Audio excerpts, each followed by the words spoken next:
Shalom, all praise to Yahweh Shem Shah, double honor to the apostles of GMS. This is I'm Noah, coming at you with another video. And I'm not sure I'm entitled of the video, but I'm just gonna get right to it. This is Proverbs chapter 9, verse 8. It says, "Reprove not a scorner, lest he hate thee." Right, reprove not a scorner, lest he hate thee. So if you correct a scorner, now let's go into the Hebrew right there, real quick. It's the Hebrew word for scorner. It's yachach.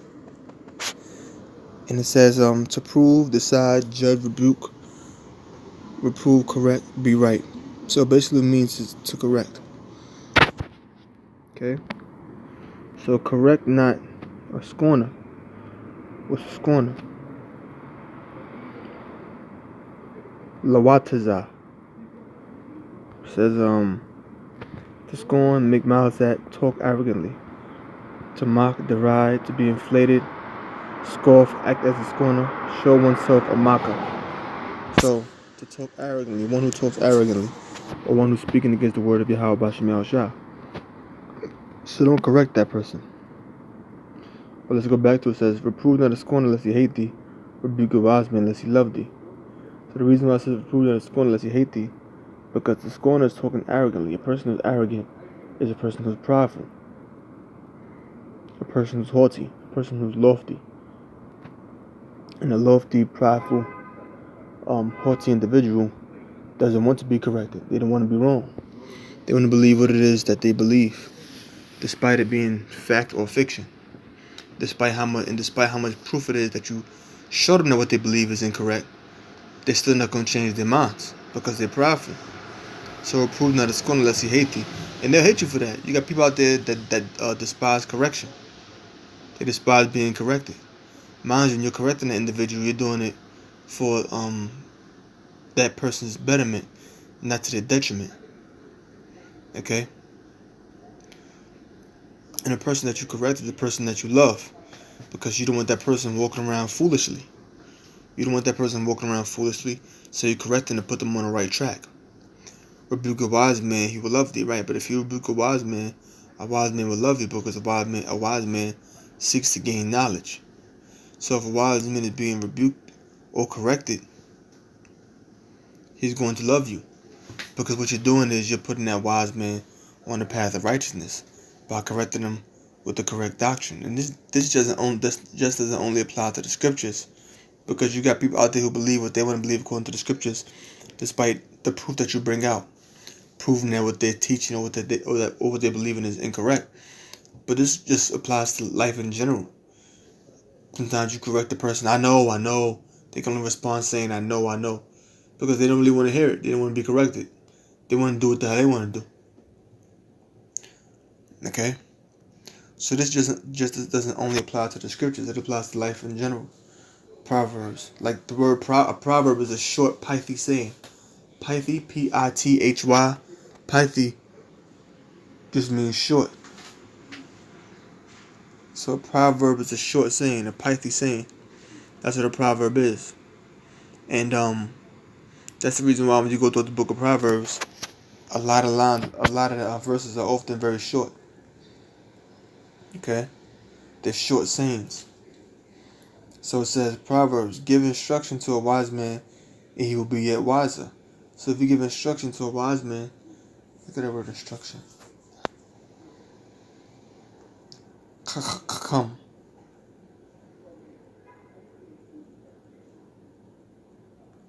It says wise is the word wise. Wise, skillful, wise, shrewd, crafty, cunning. It says basically, it repeats the same thing. These are the words that I could have mentioned, but that's basically what it means. It means exactly what it says there in English. Which should be wise, cunning, or crafty. Give instruction to a wise man, he will be yet wiser. So if you give instruction to a wise man, if you give a wise man proper direction, he will be yet wiser, because he's going to take the instruction that you gave him, being that he's wise, and he's going to apply it. Because that's part of his knowledge, the application of wisdom. You have to apply it. It's one thing to know something, it's one thing if you can apply it. It says, teach a just man, he will increase in learning. So if you teach a man that's just, a man that's righteous, he will increase in learning. And the reason why he's gonna increase in learning, why? Because he's gonna take the truth that was taught to him, and he's going to build on that knowledge. He's gonna take what he taught him, he's gonna build on that knowledge. Like when we came into this thing years ago, the things that the elders and apostles taught us, we built on the knowledge that they taught us. Now we're at a point when there's certain scriptures that the elders may not have taught us, and we breaking it down on our own. Because why? We're on a level where the Spirit is working with us now. This is the book of Psalms, chapter 141, verse 5. Let the righteous smite me. It shall be right. Let the righteous smite me. Do it mean let the righteous slap you upside the head? Does it mean let a righteous person slap you upside the head? It don't mean that.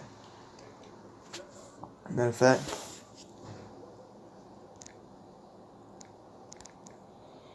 I'm gonna put that right there. I'm gonna go into that scripture. Let the righteous smite me. It shall be a kindness. Let me go to that right now. Let the righteous smite me. Do it mean let the righteous slap you upside the head? Let that righteous man over there punch you in your stomach. That's not what that's talking about. This is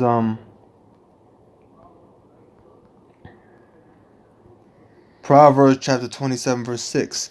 Faithful are the wounds of a friend. Look at the word wounds. See what the word wounds mean. Wounds.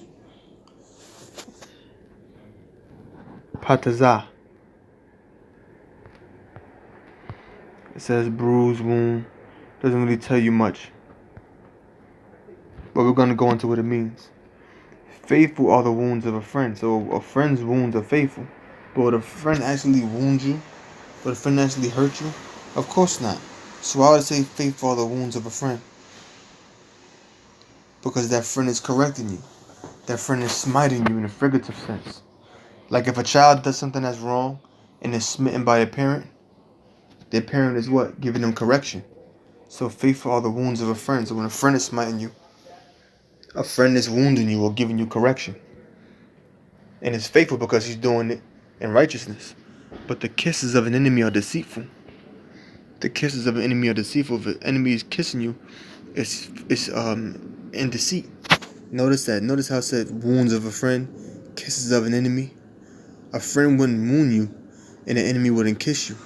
But if a friend wounds you, a friend is smiting you in righteousness. If an enemy kisses you, then the enemy is doing something good unto you, but it's going to eventually end up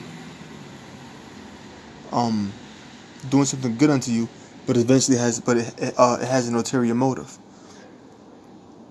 Look at the word kisses. Nashayakwa. It says kiss there.